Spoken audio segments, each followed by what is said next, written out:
চুপ করেন মিয়া, ফাউল কথা কন। আমি আপনারা বললাম যে এই কাজটা আমার হাজির করতে হবে, আপনি কি বুঝাইতেছেন আমারে? স্টুপিড কোথাকার! আজকের ভিতরে এটা আমি চাই। সরি আব্বা। হ্যাঁ বলো, কি বলবো বলো। না, তুমি তো জানোই বিষয়টা।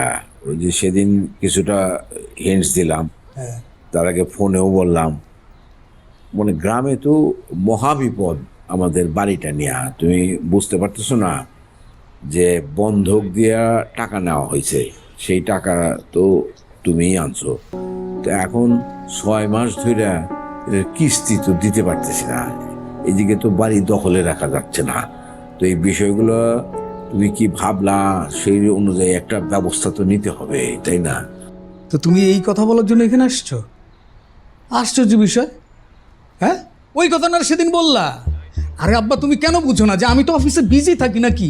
এখানে তো বসে একটা সেকেন্ড আমি বসে থাকতে পারি না, আমার প্রচুর কাজ এখানে। রেস্ট কি জিনিস আমি জীবনে চিনলাম না? হ্যাঁ, তুমি কথায় কথায় বারবার বলতেছো বাড়ি বাড়ি বাড়ি বাড়ি। গ্রাম নিয়ে তোমার এত মাথা ব্যথা কেন? এটা তুমি আমাকে বলছো, আমার মাথায় আছে। কেন আমাকে আবার প্রেশার দিচ্ছ? ঢাকা আমাদের বাসা আছে না? তুমি আমার পাশে থাকো, খাও দাও, ঘুমাও, এনাফ। সবকিছু তো আমি দেখবো। আচ্ছা ঠিক, তাহলে পরেই আলাপ করা যাবে না, তাই না? তো চল নাকি?